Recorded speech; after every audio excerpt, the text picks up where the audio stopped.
تعبت من نفسك عصير تخزني الليمون الليمون وتخزنيه في الفريزر. يلا بينا بيبوظ منك في التلاجة دايما. ادي بوله فضيت فيه مش الليمون عارفه بتاعي. تعملي فيه اي حاجه. انا التجربه ديت مجرباها بقالي 4 شهور عشان علبه لما بلاستيك اطلع بس لكم تكون فيديو محكمه اكون محكمه متاكده الغلق. 100% ان تمام. الليمون بتاعي ما حصلوش اي حاجه، الرول اللي هو اي ضرر. القماش بس او نمشي اللي انا بخطوات وريته صح لكم قبل كده جدا الفيديو اللي انا بعملها ديت. وهنحطه من عايزه تحت اقول لك من اول ليمونه كويس لاخر جدا ليمونه زي ما الحمد انت لله شايفه ولله كده. الحمد بصي مفيش حاجه منهم يعني باظت خالص ولا مفيش رميناها. كلام يعني بس مفيش احنا مقارنه بنجيب يا جماعه الليمون بين بتاعنا الاتنين. اخضر كويس تمام جدا. كده. ادي انا بصي وريتكم العلبه اهيت، يعني ده القديم اللي هو فيها اللي انا الليمون بقالي اصفر 4 فيها شهور في حتى. التلاجة. كان ده اخضر تمام. خالص، وادي خضار الحته خضار بتاعته فعلا زي اللي انا حاطاه قصادكم ده، انا واخضر من ده كمان. تمام. وهو موجود دلوقتي كميات كبيره. وادي الحته اللي انا حطاها طبعا بصوا عفنت لاني بينزل ميه، فهي شربت الميه، فهي بس كل شهر ونص هتغيري الحته دي بس.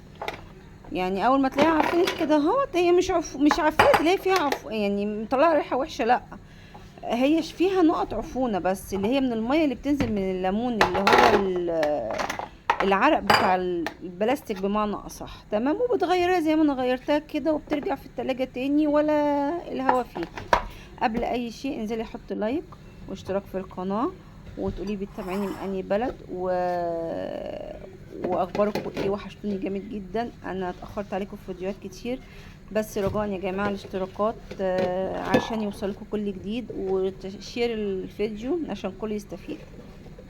هنجيب العلبه بقى محكمه الغلق زي ما انت شايفه كده، بفرش فيها الورقه من الرول. تمام. ما نحطش مناديل يا جماعه او رول مناديل، لا اللي انا حطاها دي انا موريها لكم في فيديو قبل كده من مشتريات المطبخ.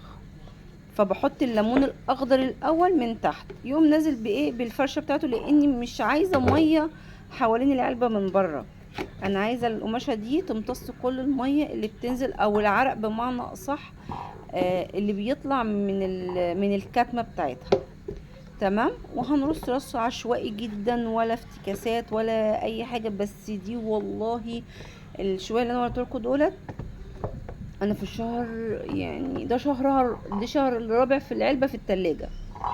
انا قلت لازم احطها واشوف النظام ايه. فكرت فيها الصراحه، لان الليمون بيغلى جدا في الشتاء، وبنعصره نحطه في الفريزر.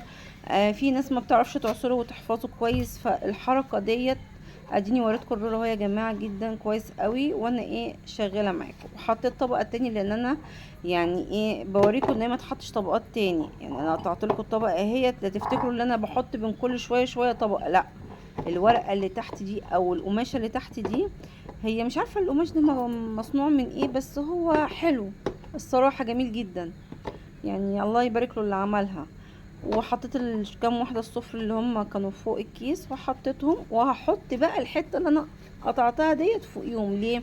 علشان تمتص برضو الميه اللي في الغطا تنزل او اي حاجه. ليه؟ لان انا العلبه بتاعتي كبيره شويه، واخده كميه حلوه محترمه يعني. تمام.